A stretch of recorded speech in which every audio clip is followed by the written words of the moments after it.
সরকারি ঘোষণা ছাড়াই সংযুক্ত আরব আমিরাতে কর্মরত বাংলাদেশিদের ভিসা অটো বাতিল হয়ে যাচ্ছে। এমন ঘটনায় মধ্যপ্রাচ্যের দ্বিতীয় বৃহত্তর এই শ্রমবাজারে লাখ লাখ প্রবাসীর মাঝে ভিসা বাতিলের আতঙ্ক ছড়িয়ে পড়েছে। ছুটিতে থাকা অনেকে কর্মস্থলে ফেরার উদ্দেশ্যে বিমানবন্দরে গিয়ে জানতে পারছেন তাদের ভিসা বাতিলের কথা। প্রায় 6 বছর ধরে আরব আমিরাতে আছি, আমার কোম্পানিও সব কিছু ঠিক আছে।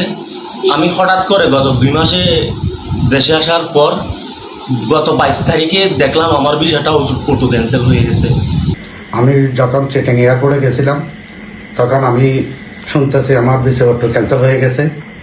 আমার এখানে পাসপোর্ট আইডি ভিসা সব কিছু আমার ওকে, কিন্তু এরপরও আমার ভিসা ঠিক, আমার সব কিছু ঠিক, কিন্তু এই দেশে আসা আমার অটো ক্যান্সেলের কারণে আমি আটকে গিয়েছি।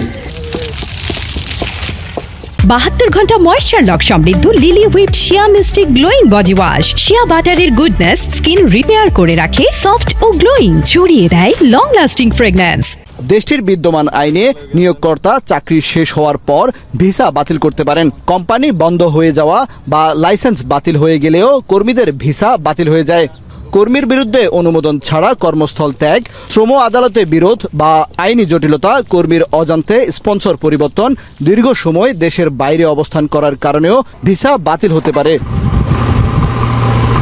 তবে শত শত কর্মীর ভিসা বাতিল হয়ে যাচ্ছে, সেই সম্পর্কে পুরোপুরি অন্ধকারে রয়েছেন প্রবাসীরা।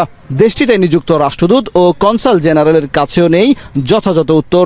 আসলে কেন ক্যান্সেল হচ্ছে বা কি কোনো বিষয়? না, সেটা আপনি রাষ্ট্রদূতের সাথে কথা বলবেন। এদিকে কর্মীদের ভিসা বাতিলের ঘটনায় দেশটির সংশ্লিষ্ট দপ্তরের সাথে বাংলাদেশের রাষ্ট্রদূত সোমবার আনুষ্ঠানিক বৈঠক করবেন।